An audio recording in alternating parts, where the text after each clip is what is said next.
खरंच काल शुभमन गिलमुळे यशस्वी जयस्वालची सेंचुरी होऊ शकली नाही का? ज्यांनी मॅच बघितलाय त्यांना ही गोष्ट नक्कीच समजलेली असेल।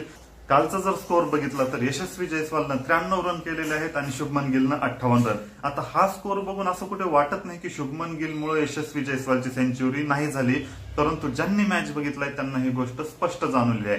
तर नक्की कसं हेच बघू।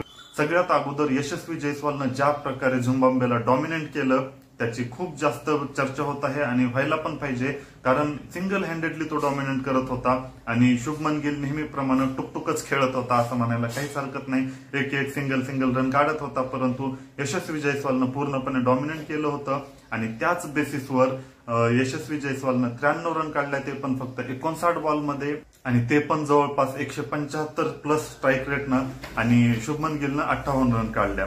तर विषय असा आहे की जेव्हा यशस्वी जयस्वाल 83 रनवर होता तेव्हा टीम इंडियाला 23 रन काढायच्या होत्या टोटल आणि यशस्वी जयस्वालच्या सेंचुरीसाठी 17 रन लागणार होत्या।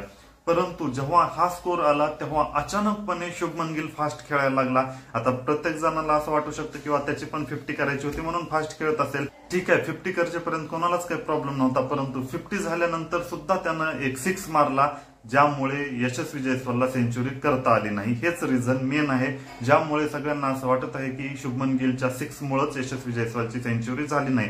तर म्हणजे विशेष म्हणजे कसं की शुभमन गिल अगोदरपासून स्लो खेळत होता, जेव्हा त्याची 50 झाली त्याच्यानंतर त्यानं जर तो 6 मारला नसता किंवा शॉट मारला नसता तरी सुद्धा यशस्वी जयस्वालची सेंचुरी झाली असती आणि याच कारणामुळे आता शुभमन गिलवर टीका होत आहे। खरंच शुभमन गिल हा सेल्फिश प्लेअर आहे का? दुसऱ्याचं माइलस्टोन होऊ द्यायचं नाही अशी त्याची विचारसरणी होती का? किंवा कॅप्टन म्हणून तो फेल होतोय का?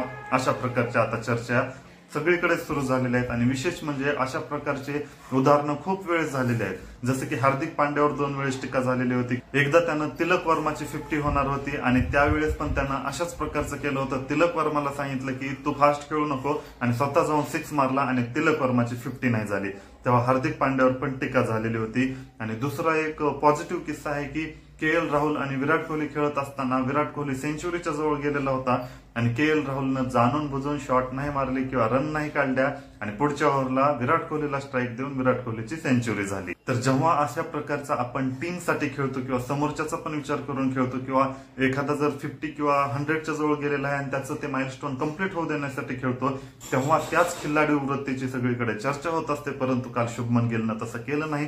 सुरुवातीला तर तो स्लो खेळत होता आणि जे मोमेंटम यशस्वी जयस्वालनं सेट करून दिलं होतं त्याच मोमेंटमचा फायदा घेऊन 50 झाल्यानंतर तो शॉट मारला आणि यशस्वी जयस्वालची सेंचुरी नाही झाली।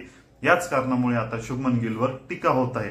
आता हे जरी तुम्हाला ऐकताना असं एवढं काही वाटणार नाही की खरंच शुभमन गिलमुळे झाली नसेल, परंतु ज्यांनी मॅच बघितलाय त्यांना ही गोष्ट क्लिअरली स्पष्ट दिसून आलेली आहे। आणि विशेष म्हणजे आता बरेच जण असं पण म्हणतील की आपण कोणत्या एका प्लेअरच्या पर्सनल माइलस्टोनसाठी मॅच नाही खेळत, तर आपण सिरीज जिंकण्यासाठी किंवा मॅच जिंकण्यासाठी खेळत असतो। हे पण बरोबर आहे, परंतु ऑलरेडी आपण सिरीज जिंकल्यातच जमा होतो, मॅच पण जिंकल्यातच जमा होता आणि त्यावेळेस शॉट मारायची गरज नव्हती। हा, जर खरंच टीमला गरज होती, बॉल कमी राहिलेले आहेत किंवा आपल्याला तो मॅच जिंकणं जास्त गरजेचं आहे किंवा मॅच टफ आहे, अशा वेळेस जर रन काढले असतं तर कोणालाच प्रॉब्लेम नव्हता। परंतु काल ऑलरेडी आपण मॅच जिंकल्यातच जमा होतो आणि त्यामध्ये त्यांनी शॉट मारल्यामुळे जास्त टीका होत आहेत। तर ओव्हरऑल या सगळ्या गोष्टीवर खरंच तुम्हाला असं वाटतं का की शुभमन गिलमुळेच यशस्वी जयस्वालची सेंचुरी नाही झाली? याबद्दल तुमचं काय म्हणणं आहे? कॉमेंट करून नक्कीच सांगा।